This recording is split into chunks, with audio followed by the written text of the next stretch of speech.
to Silver Lining Nation. This is Lorene Silverman, and I have my lovely guest here with me, Sidney. Oh my God, y'all. Y'all just don't know what an honor it is for me to have her on Silver Lining. And we are here at the Farmers Branch Library. And I know I'm blushing, and I can't help it because this woman right here, y'all, she was the one that paved the way for me when I came into the 12 step program. I would run around, y'all, and I would ask her, what's the rules? What am I supposed to do? She said, sit down, ain't no rules. And that really helped me a lot. I remember she's so honest when she's in meetings and what she shares. I'm gonna just let you guys know how it is. Ain't no bullshit when it comes to Sidney. And sometimes everybody's trying to say what all you should do. And she says, sometimes when a newcomer come into the rooms and I have all this stuff in my head, and she says, I want to think about everything that I should tell them. And she says, in the end, what do you say you tell them, Sidney? Just keep coming back. Keep coming back. And she said, that's all I can tell. And, guys, I'm not going to do all the talking today because Sidney's got this. So I'm going to let Sidney tell how long she's been sober, what she does to stay sober, and share her strength with us. Thanks, Lorene. I'm Sidney, and I am an alcoholic. By the grace of God, I've been sober since December 20th, 1971. So, wow. Yeah, this tragic part of that is I had to get so damn old to do it. I wish there was some other way, but I'll tell you a little bit about my career drinking because I think it's important. But I was born in Dallas, actually in Oak Cliff, raised in Dallas, graduated from high school in Dallas, and went to a major university in Dallas for a year and flunked it right out because by then I had my first drink of alcohol my junior year in high school, Texas-Oklahoma weekend, which is a long story, but I found out what alcohol could do for me in a social situation, and it was like the game was on. Now the fact that before the evening was out, I threw up, blacked out, and don't remember going home, but I was home when I came to. And I have, over the years, reflected on that and thought any normal person would have, after waking up, after having this huge chunk of memory gone, well, I have that now, but it's just because I'm old. I don't worry about it now. But if somebody, a normal person would have said, I'm doing that again, I came to, and after thinking that all through, thought, I can't wait to do that again. I swear to you. And I did that night, the next night, Saturday night, went and partied, and my drinking history was I partied with drinking. I didn't mix it with anything else. I know people that I've met over the years who used to get drink and fish and drink and do stuff. And I never, but I didn't drink every day. Sometimes I'd go for periods of time and not drink. That's why I was so grateful the day that God intervened in my life, and that's exactly what happened. 13 years later from that first experience drinking, and getting married and having 2 kids and getting divorced and, life. And when God saw fit to let me out of my prison, it wasn't God putting me in prison, but anyway, that morning I came to with the idea of calling somebody for help, and at the time I wouldn't have said it was God. I wouldn't have said anything about it. All I knew was I was going to die, and it was going to be soon, and it wasn't going to be pretty. It wasn't going to be, gasping my last breath, like Camille the movie. goodbye, my loved ones. It was going to be ugly, and it was going to be fiery, and it was going to be, and I might take some other people with me. I had a real bad habit of driving my car while I was drinking. I can relate to that. And I only got caught once. Well, actually, I only got put to jail once. I got caught once before that, but they let me go. Did you cry? No, I was semi-nude and I was close to home, and I don't think they wanted to do the paperwork. You know, I was like, "Where do you live? Just go there." You know, just get. After they had some fun, I might add. You know, so. And I thought, when I went to jail, the night I went to jail, it was behind being drunk and having a fight with what I thought was my boyfriend, except that night he was with another woman, which was part of why I was so upset. And it's so funny. I started being suicidal when I was 18. I mean, seriously. And I would drink and decide to kill myself. That was a pattern, too, which got my attention. It's very dangerous. Alcohol and suicide are a bad mix. But this relationship I had by then with this man, who happened to be a lawyer, which is neither here nor there, except I thought he was going to get me out of jail that night. But that all didn't work out real well. Turned out it wasn't like I thought. But, you know, this whole thing was, that particular night, I was going to his house to kill him. Or me. I didn't care. And it kind of worried me that I was now becoming homicidal. You know, I mean, it's one thing to want to kill yourself.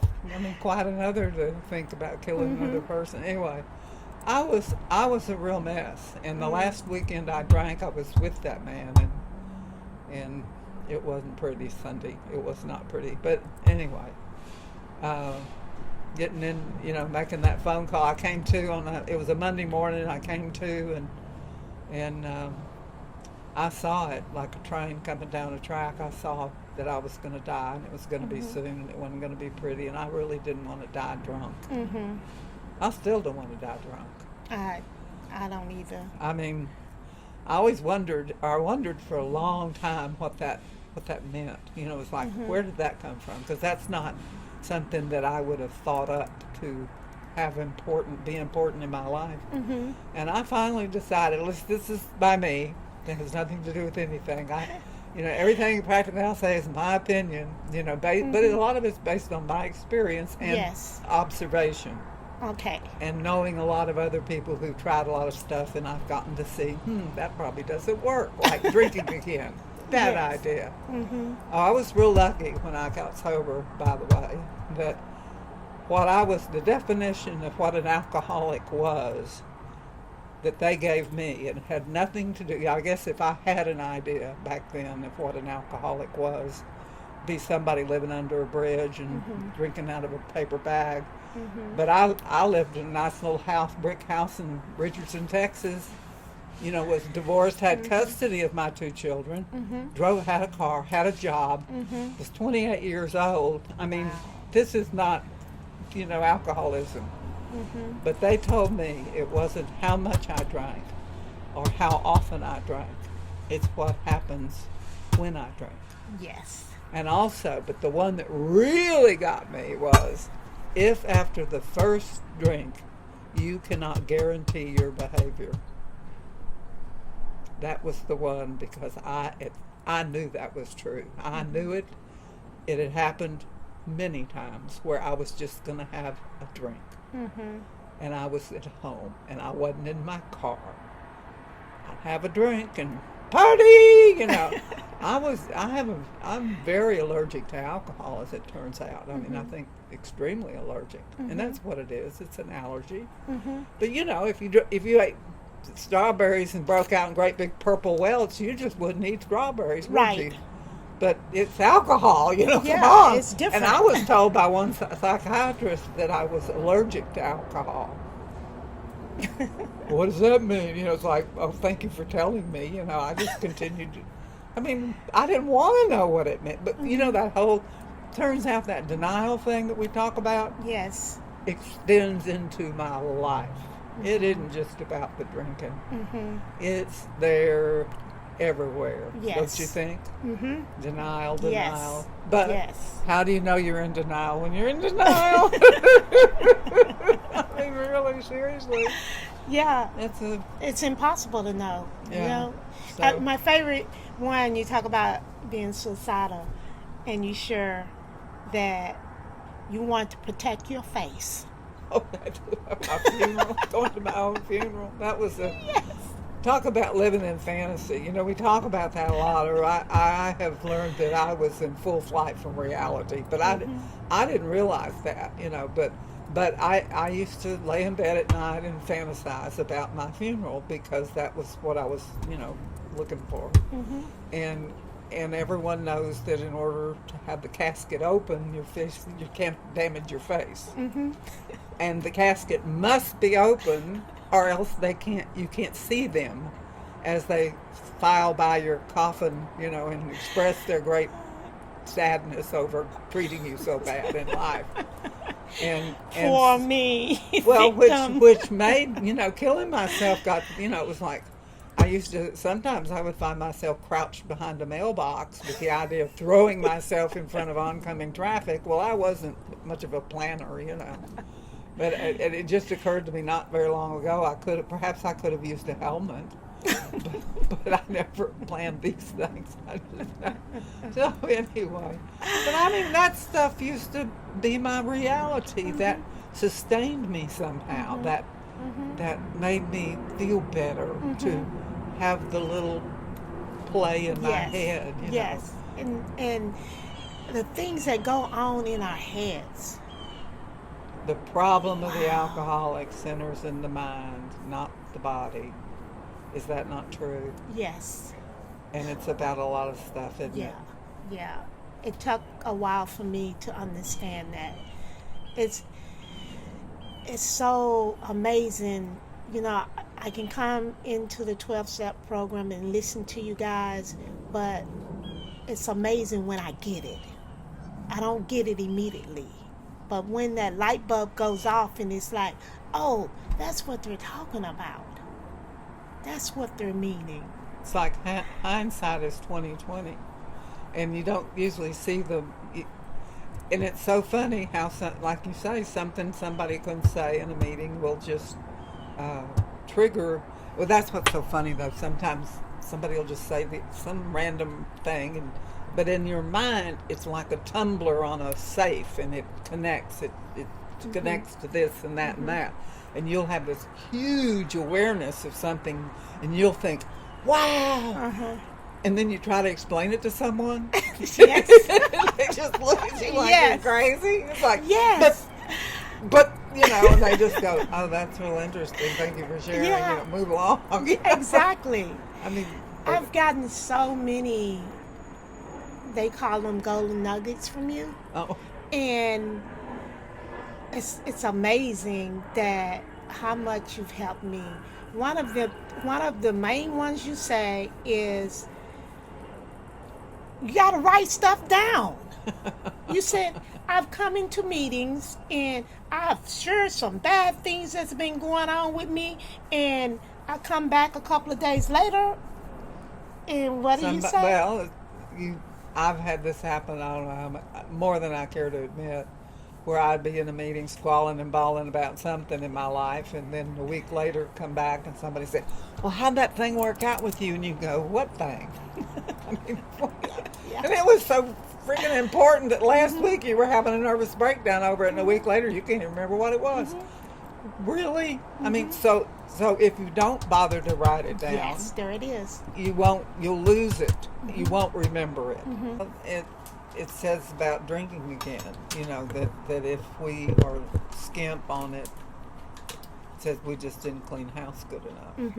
And, you know, but you know, Lorene, over the years, I mean, in fact, this last year or so, I've really given a great deal of thought to the fact that I have stayed sober all this time. And so many people don't. You know, they go out and come back. And some with a lot of time. But interrupted sobriety really is better than no sobriety at all. I mean, it really isn't relevant. You know, it isn't. It doesn't really signify anything because all we have is today. Right. Right. So I mean, it really. I mean, I know more than anyone who should ever know that I'm sober by God's grace. But and the why of it, I do not. You know, do you think that I have done everything perfect? You know how many times I've been married and divorced? 5, right? Yeah. Well, yeah, I guess. Well, but You- four husbands. Who's counting? No, wait. Yeah, that's right. But only 4 husbands. I married one of them twice. That's how crazy I am. Well, you know, I thought I made a mistake, and it turns out I didn't. But anyway, it isn't about. I mean, I can't even explain it except two things are true. First, I have never stopped going to meetings, ever. Ever. I still go to at least 2 meetings a week. At least. Sometimes more. And, you know, the funny part of it is that if you go to church, you're never going to have anyone in your life say to you, "You still going to church?" And question you about it. Say, "You still going to that church now?" You know. But they will ask you, "You still going to meetings?" Like it is something bad or wrong. By now, you're not You cured. should be all right. You should by be now. okay. What's wrong with you? Yeah, really. You're still going to those meetings? Yeah. So, I mean, it really is. It's just... It's But a part of those life. are the 2 things that I want to say about it. That it has become crystal clear to me because I have seen so much that there are only really 2 reasons why people drink again. Either they don't work the steps, and people have a tendency to stop at the 3rd step because they and the games that are played behind the 3rd step are monumental, with mind games I'm talking about. And what it is your great big fat ego has already read what's going to happen. And it's going to try to convince you not to do it because if it's deflation of ego at depth, right? So when you think it's going to participate, you think, and I make it sound like it's it's separate from me, but it is. It's this whole character that I have built. I don't know how to explain it, but it's like the thing that has behaved and acted and done, my big fat ego, which I developed it to try to protect myself. It was my But honor, it became the almost. prison. Yeah. So, but it still doesn't want to give up because it's scared. You know, fear is one of the main problems with human beings. Fear. I mean, I don't know about you, but I have found it to be the most corrosive thing in my life, and it's described in, I love in the 12 and in another book that I read, it's described as the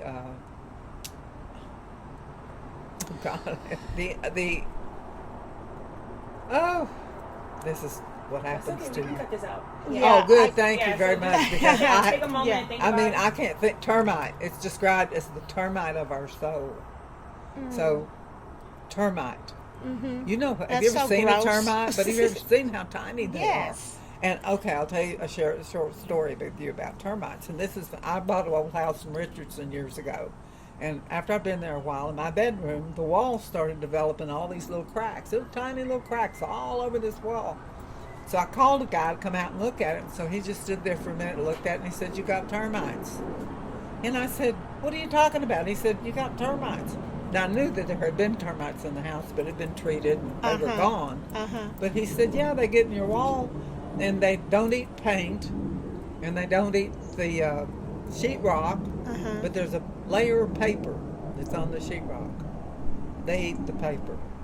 Now, could you imagine anything that small? And what's happened is the paint's not sticking anymore. It's fixing to flake off because it's an old house. Probably got 16 coats of paint on the wall. So, and I thought, how can anything that small cause that much? That you think you'd notice it, but no. So that's fear, termite. nibble, nibble, nibble. Yeah. And you've had it. I mean, you sit alone, you start thinking, Oh God, yes. what's going to happen to me? How's this going to be? What's going to happen? I don't know if I should go there. I don't know, And there is no way out of the fear trap without a relationship with a higher power. No way. I love when you say EGO is erasing God out. Well, that's where I got it from. When people heard me sharing that in the 12th step, I give you your props for that. Oh, the ego, yeah, the ego. Well, it just, okay, so the third step is where most people stop, and they just don't, or if they do, they don't do a thorough enough job, of 4 and 5. Yeah. And because the whole purpose of, and here's another thing. I don't know about you, but I get totally consumed with guilt over the past. Things that, even things that happened yesterday, or why did I say that to that girl, or I feel so bad. I was at work, yesterday, work, right? My sister, who's 2 years older than me and lives with me, she calls me up at work to grill me about a quilt that she brought when she moved into my house. And I told her where it was. She said, no, it's not there. And I said, it has to be there. Because I don't want your quilt, because she's fixing to move, and I don't think I want your quilt, but it's there. She can, no, it's not. So I hang up the phone, and I start believing I've done something with her quilt. Then the woman at work can't find her black sweater. She walks by grumbling about her black sweater, and I feel bad she can't find her black sweater, and I feel somehow I should have known where her black sweater was. And I'm thinking, what's going on in here? I mean, I can feel guilty over things that are clearly not my responsibility. So how do I behave with stuff that I'm involved in, that I participate in? It's amazing. It's just guilt. To me, the word guilt is the fifth horseman. The fifth horseman. Yes. And it'll eat your lunch. Anyway. My other favorite thing this one right here carries a lot of weight too. You said, when my children call me, and I've shared this with my producer, when they call me and they need something from me, I act as if I'm dead. The pretend I'm dead game? Yeah. I love that one. Well, maybe I played it too well, but I think they really don't think I'm dead. Well, it came out of my mother's death, and it was the strangest thing. I mean, today they use the term toxic and about your family of origin and toxic family and all that stuff, and which is all true. I mean, at least that was my experience. And I have 2 sisters, an older one, a younger one. I'm in the middle. That's why I'm so special. But it's a terrible place to be. But and I was my mother's favorite cripple. I mean, because my older sister became my mother. I mean, she did everything that my mother approved of. She became like my mother. My younger sister was rebellious as hell, and she's, by the time I get sober, she's got married and has 3 kids. Well, I was married, trying to stay sober, have 2 kids. I'm single. I'm working for $100 a week, and I can putting food on the table, and she can sit at my kitchen table and tell me that I need to spend more time with my kids. And the day when she died, and I went to the funeral, we had the funeral, and I'm there at the graveside, and I turned around and walked away, and I had a sense of freedom. I wasn't looking for it, didn't expect it, and I can't explain it. It was just this overwhelming sense of like somebody just let me out of a box. And I thought, I'm free at last. I'm free to fall on my ass and have no one's going to say you should have done this or blah, blah, blah about it. And I thought, wow. And I didn't want my children to wait for me to die to be free of me. because the Okay. reality is they one day will be free of me. And the greatest gift I can give my children is for them to have the knowledge they can live and make it on their own Yes, I without love me. that. At least Yes. that's, in my opinion, what's true. Mm-hmm. And so I have, done that. And really, they don't bother me with stuff anyway. They know, they know better now. I mean, Yeah. but I mean, none of them live in town, so Uh-huh. it's easy to be long distance, and they're all doing okay. I have 2 sons and a daughter, and I have 5 grandkids, all grown. Uh-huh. So Then you talk about how you came in and you always caught the lame one. oh well, that was Well, I was raised in a different time than you were. In the 50s, women didn't have a lot of choices. Yeah. I'm serious, and I didn't really think about it then, but now in retrospect, I can see, God almighty. I mean, I was at one point, I was 41 years old, didn't have a credit card in my name. Wow. So, I mean, and that was pretty late on, by then it was in the 80s. But the message I got growing up as a youngster was, you're just going to get married and have kids.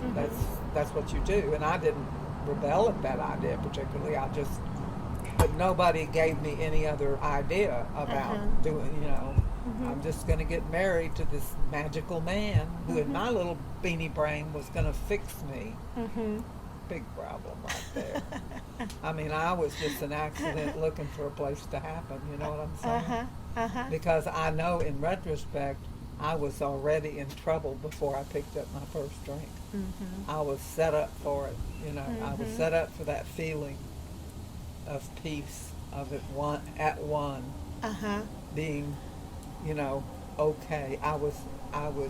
I belonged here. That was the feeling, man. And you know what? I have come to believe that that's the way God wants us to feel, that way. But only without alcohol and drugs. Just the content. just grooving on life. Just grooving on, this is the library. Look at all them books. Just having a good time. You know Sandy. You know who Sandy B was. Oh, and if you don't, you need to. And I mean, he talked about, the whole idea of when your kids are, growing up and you take them to the fair and you drop them off and they're at the fair all day and you go to pick them up. And then what's the first thing you say to them is, did you have fun? Have fun. Yeah. And did he say, Sandy said that's the first thing God's going to ask us when we get there is, did you have fun? Now, when I heard that, and I went, a part of me went, yay, and a part of me went, that can't be right. I mean, that can't be. It's got to be harder than that.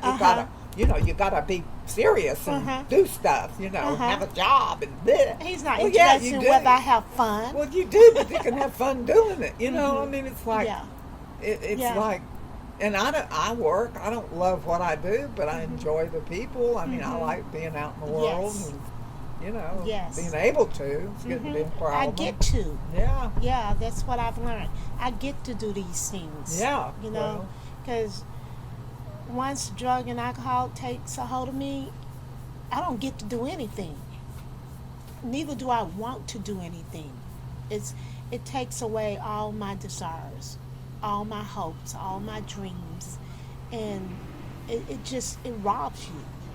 Absolutely. It robs you of a life.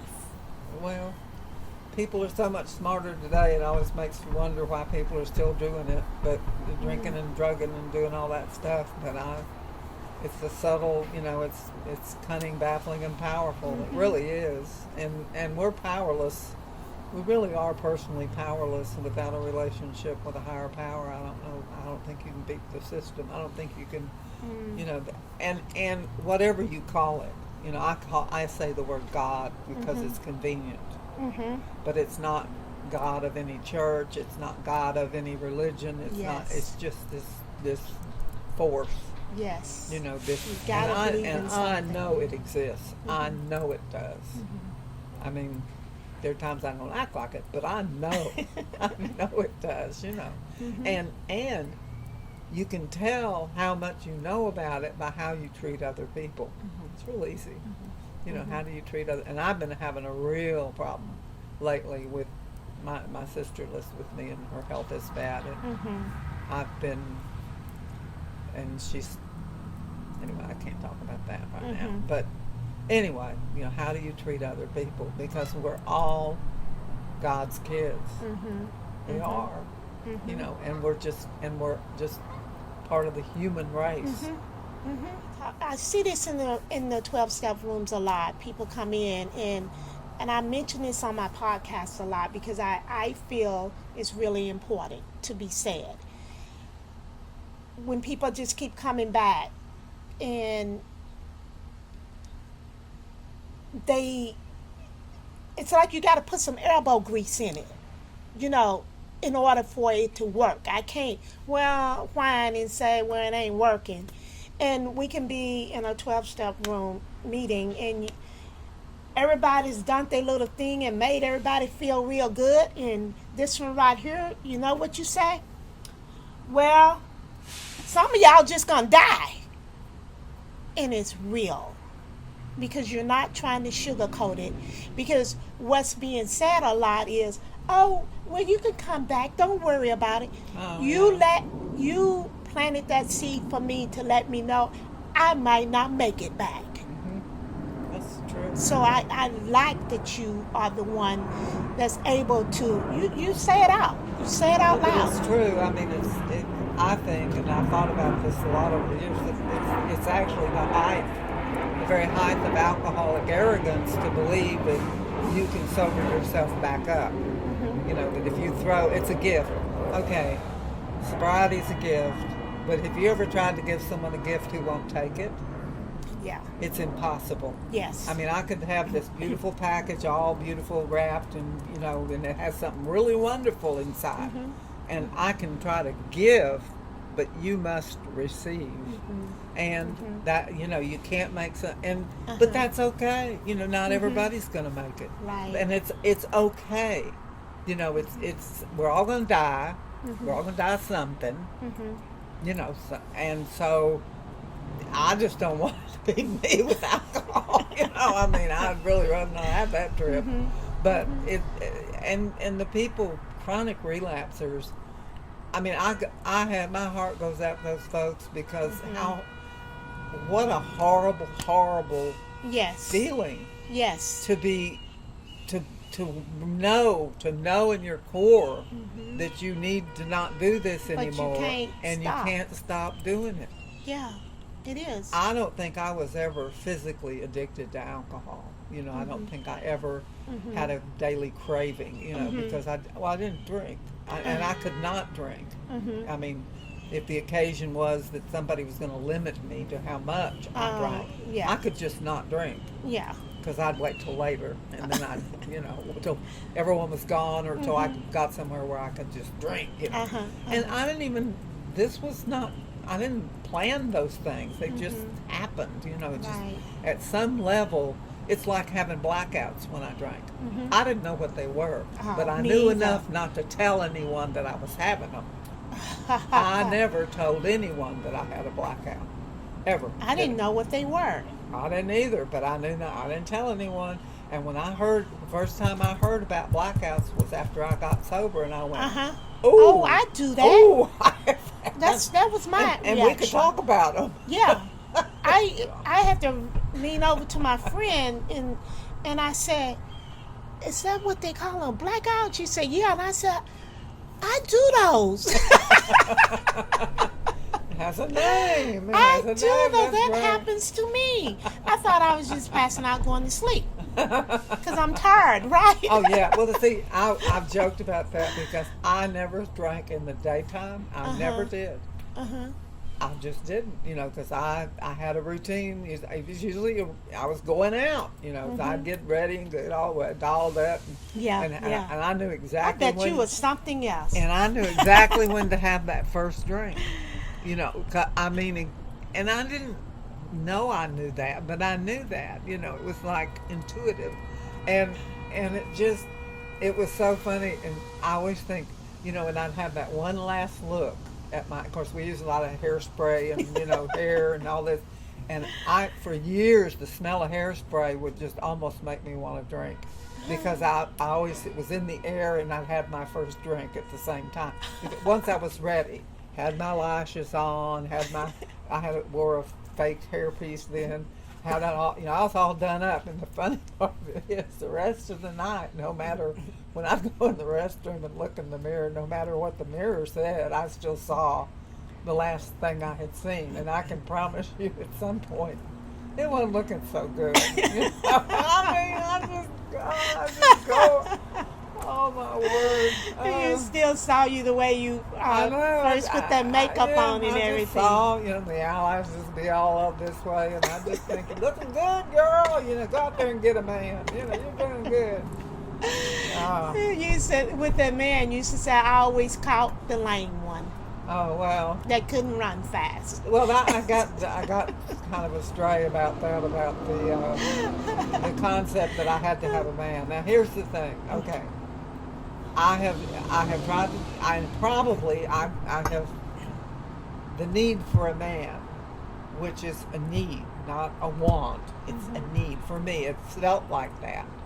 It felt like, I don't know if you've ever been deprived of air, but it had just that sense of living or dying. And it drove me more than anything else, that and food. But we'll just talk about the man. You don't have to have a man. Anyway, so when I came in the program, I was single, and all I cared about was getting me another man. That's all that was my radar was out. I was on the hunt. And I've joked, it was funny now, and probably was funny then too to some people, but and back in those days, people left you pretty much alone in AA. They didn't have opinions about that. I mean, if they did, they kept them to themselves. Nowadays, we're all getting way too lippy everywhere, if you ask me. Way too free to share our opinions when nobody asks you. That's called criticism. Well, it's for your welfare. It's all well intended, isn't it? Yeah, well intended. And this is the thing I've learned. It's like, if somebody offers me some of that helpfulness stuff, and I just don't need to hear it. I don't need to listen to it. I don't want, if I didn't ask for it, I don't want. And so I'm careful. It's like, if you don't want to know the truth, don't ask me. If you don't like if you ask me, okay, fine, you like this dress, okay. I think the dress is hideous, personally. What am I going to say to you? You've already bought it. It's your dress. You've got it at home, and you're my friend. I love you, and I don't want to be mean to you or hurt your feelings. So what do I say about the dress? I mean, I don't like the dress.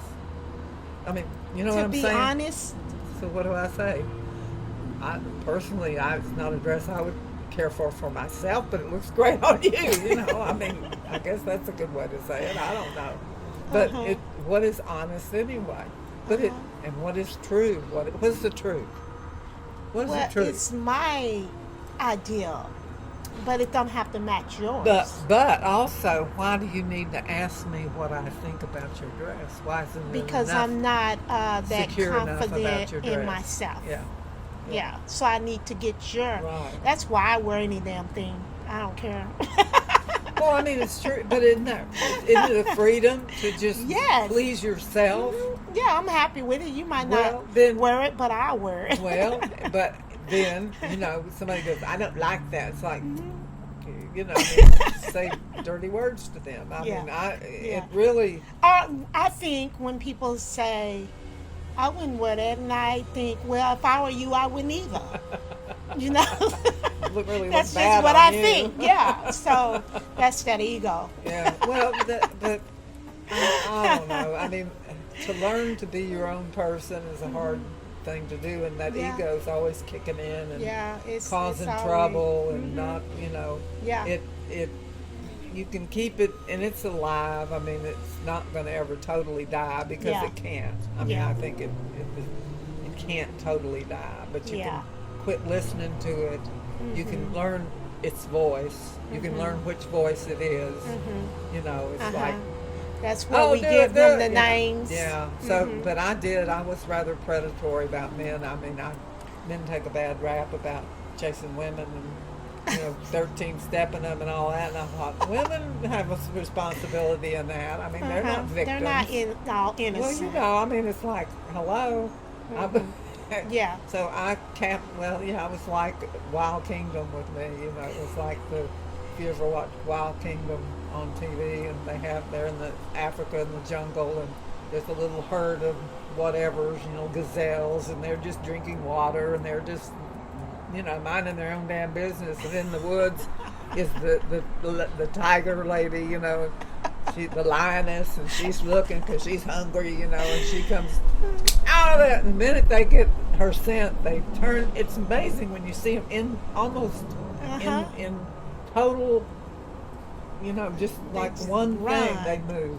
Yeah. Well, she always gets one.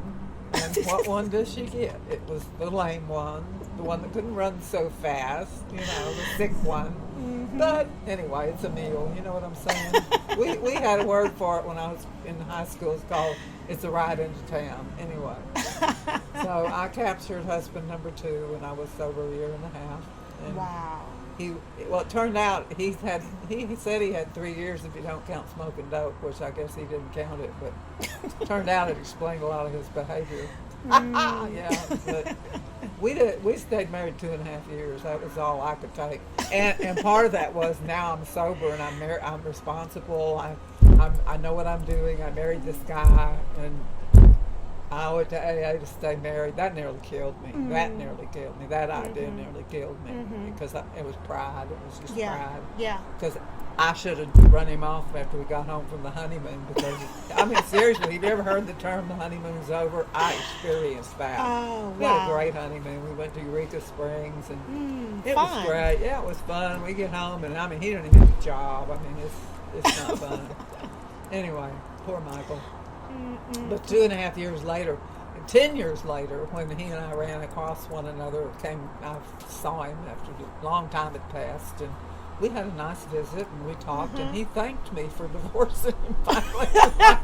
he said the gun in the garage was beginning to look good to him because he didn't know how to get out of it, and because he was scared. His mother had died, and now I wasn't going to be his mother anymore, and he was scared to go out and be a grown-up man, be a little boy. So it turned out he was in the closet too, which probably didn't help a lot. Well, whatever. But he was a nice guy. I liked Michael. He was okay, and he was really good to my kids. He really was nice to my kids. Good. That was a big thing. But anyway, all that is neither here nor there. But it took a long time for that to subside, and for me to find that that's not. Maybe age just takes care of it. I don't know. Probably. I like where you talk about the dope talking to you. Oh, yeah. If you ever had been talked to by an inanimate object, that's a lot of fun. I mean, I had a shoebox full of marijuana when I got sober, and I had a cabinet in my kitchen that had a bunch of alcohol in it, and it was silent. It never said boo to me. And I had my cake saver in there, and because it was a tall cabinet. And every now and then, occasionally I would bake a cake or something, and I'd get in that cabinet. Otherwise, I didn't bother that. And I'd see that alcohol there and think, what is that doing in there? That dope sitting in my closet spoke to me. And it said, Sidney, I'm in here. I'm in here. If it gets too bad, you can have a joint. Nobody will know. Because I did not drive my car when I was stoned. Promise you that. I was too paranoid to leave the house. So it was.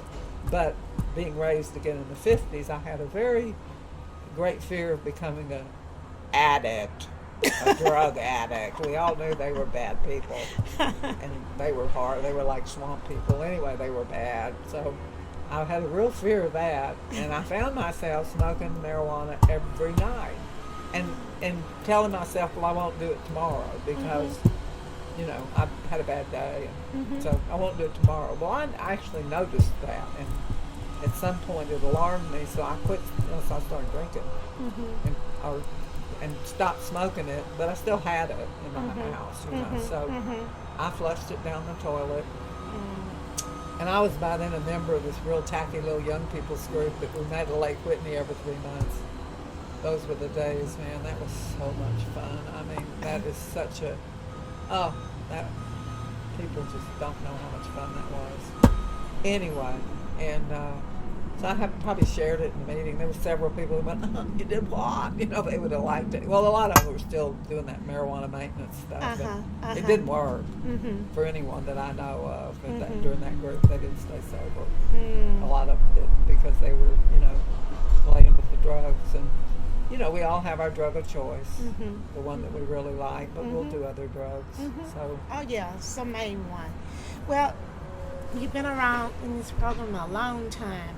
Pause. And I just want to make sure because I don't know why this is stopping. And start exactly how you said it. you've been around. Wait, and You've been around this program a long time, and I know you've seen a lot of changes. And what are some of the ones that you've seen that have made the biggest impact, or maybe it's not a good thing, you know, or maybe it is? What's one main thing that you've seen throughout your years of being in this program? Well, if I had to put my finger on the one thing that I think has changed the program, would be the day that the AMA decided that it was a treatable disease, and the doctors and the, you know, we quit doing the work because that's the joy. You know, that was we used to make 12-step calls. You know, like go and visit, go out to a home where an active alcoholic is there. Now, granted, back in those days, you don't want anyone to detox that needs medical assistance. Yes. I'm not talking about that. I understand what you're talking about. I'm not. That's you know, we have a great. They don't do that anymore, do they? What? 12-step No, call. they all go to treatment. I think in my era, they stopped that around that time because I got the privilege of going with some of the old timers to actually see how that works. Oh, it was amazing. See, to have that. It doesn't. You don't make the connections with the people who are coming out of treatment, and because they're coming out of treatment, and those different treatment programs that know anything at all know that if you don't hook up with the 12-step program, you're doomed anyway. Yes. So, and I personally quit going to meetings in those places. I won't carry a message there. Okay. Because I'm not going to help them make money treating. Gotcha. I mean, that's just how I feel about it. I'm wrong. I'm probably wrong. But it's a thing that I have. And at first, you know, and there were a couple of treatment centers around when I first came in the program. There was one in Minnesota, and there was one out in the Hill Country. Can't think of the name of it. Doesn't matter. But you had to have money to do those things. You know? So we're talking about that. And now you can almost, you know, you can go down to Parkland and probably, I don't know if you can get in a treatment program. And I don't know. But when people are coming to meetings, but they're doing this other thing too, this other stuff, and they go to this other stuff, and it's like, you know, I don't know. I'm glad I'm old. So that's the other thing, too many meetings. There are too many meetings. Wow. Why do you think that? Because it just in one particular place, or too many both things. Groups. Both things. Okay. Too many at one club, too many clubs. Okay. I mean, I know it's for. Oh, and my latest beef is with this Zoom stuff. Now, granted, during COVID, I got that. You know why that came to be, but now it still exists. Why? Because they don't want to. They're actually too lazy to show go to up. a meeting. You know, and when all that started happening, and I was like everyone else. You know, we're trapped at home. It's better than nothing. Right. But it just didn't work for me. But once they let us go to meetings again, or once we, you know, did, to me, I might as well watch TV as sit and watch someone on a TV screen. Yes. You know, because it's not like you and me sitting here. Yeah. For one thing, I really like being able to touch people, but just seeing how you really, you know, your body. What I mean. Yeah. And plus, it's not as much something about fun. another alcoholic sitting across the table talking to another one. You can't. It's not as much fun either. Because if you're in a room full of people and somebody gets the joke, you know, or says, and everybody laughs, and even if you didn't, because half the time I can't hear it anyway, but everyone's laughing, you figured it was funny, you know. But that it's laughter, contagious. that laughter just lifts you up. It's You know, contagious. or if someone is sitting there and they're in pain and they're crying, I mean, it's so real and it's so. You feel it. Otherwise, it's all just TV. Yeah, you feel it. Yeah. When you there, you feel So it. that's been I like I it. won't go to the hybrid meetings anymore. Now, if it's a step speaker or something, I'll go to that. But not those stupid hybrid meetings. Those are the ones that where you're in the room and you're on TV. I mean, you're calling in. Yeah. I've not won't do experienced that I won't one. do that. So that's my Well, latest beef. Well, we're gonna wrap it up, Yes. Sidney, and I just want to thank you again. Oh, You know, my pleasure. it was like I've been wanting to do this one, and I'm like, let me just call her. Well, thanks for And asking. thank you for taking my call and saying I hope yes. you'll edit all the bullshit. Oh, sorry. You ain't got no edit that bullshit. out. Well, I can edit some stuff, you know. It's all good stuff. Well, thank It's you. all good Thanks stuff. for asking. Oh, you're quite welcome. Well, we're going to wrap it up. And Sidney and I have really enjoyed you guys today. And I just want to say that if you haven't heard it from anyone today, that they love you, heard from us here at Silver Lining, we love y'all. Have a good day, y'all.